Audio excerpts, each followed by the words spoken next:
इन्होंने ना डेप्रिसिएशन की जो अकाउंटिंग होती है उसको उसकी पॉलिसी को थोड़ा सा चेंज किया है। पहले company written down method follow करती थी, अब ये स्ट्रेट लाइन मेथड फॉलो करती है। दोनों में डिफरेंस क्या है? बहुत सिंपल डिफरेंस है। रिटन डाउन मेथड में क्या होता है, मतलब आप क्या करते हो, एग्जांपल के लिए मान लो आपने कोई एक एसेट परचेज किया जिसकी वैल्यू है आज 10 लाख रुपीस, अब आपको उसको डेप्रिशिएट करना है। तो आप क्या करोगे रिटन डाउन मेथड में कि आप एक परसेंटेज अज्यूम कर लोगे, मान लो कि 20% से आप उसको डेप्रिशिएट कर रहे हो हर साल तक। तो फर्स्ट ईयर आप क्या करोगे, 10 लाख का 20% यानी कि 2 लाख आपने उसमें डेप्रिसिएशन कॉस्ट को माइनस कर दिया। तो आपका डेप्रिसिएशन कॉस्ट इस वाले मेथड में ना, रिटन डाउन मेथड में इनिशियल ईयर्स में थोड़ा सा ज्यादा लगता है, क्योंकि पहले साल आपने किया 10 लाख का 20% मतलब 2 लाख हो गया। फिर अगले साल आप कर रहे हो 20% ऑफ 1 लाख 8 लाख का, सॉरी 10 लाख का आपने 20% किया, दूसरे साल आप 8 लाख का 20% कर रहे हो, तो आपका डेप्रिसिएशन कॉस्ट आ गया 1,60,000। तो इनिशियल ईयर्स में इस मेथड में आपका डेप्रिसिएशन कॉस्ट थोड़ा सा ज्यादा होता है।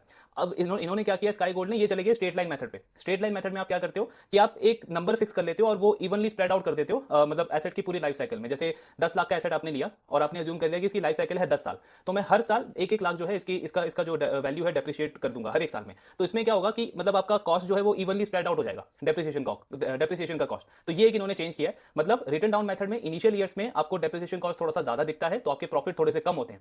स्ट्रेट लाइन मेथड में आपका डेप्रिसिएशन कॉस्ट बिल्कुल इवनली स्प्रेड आउट हो जाता है। तो जब भी कोई कंपनी रिटन डाउन मेथड से स्ट्रेट लाइन मेथड में शिफ्ट करती है तो आपको डेप्रिसिएशन कॉस्ट एकदम से कम दिखता है और प्रॉफिट थोड़ा सा ज्यादा दिखेगा। तो स्काई गोल्ड के साथ में वही हुआ है, मतलब उसको अगर आप एक्सक्लूड कर दोगे तो आई थिंक 2 से सवा 2 करोड़ के आसपास का प्रॉफिट में जंप दिखता है उसकी वजह से। तो ऐसा नहीं है कि पूरा प्रॉफिट ग्रोथ आया उसकी वजह से, मतलब एक्चुअली में कंपनी का पैट ग्रो किया है, लेकिन वो वाला पार्ट अगर हम हटा दें तो 4-5% की ग्रोथ कंपनी की कम हो जाती है, बस इतना सा डिफरेंस है।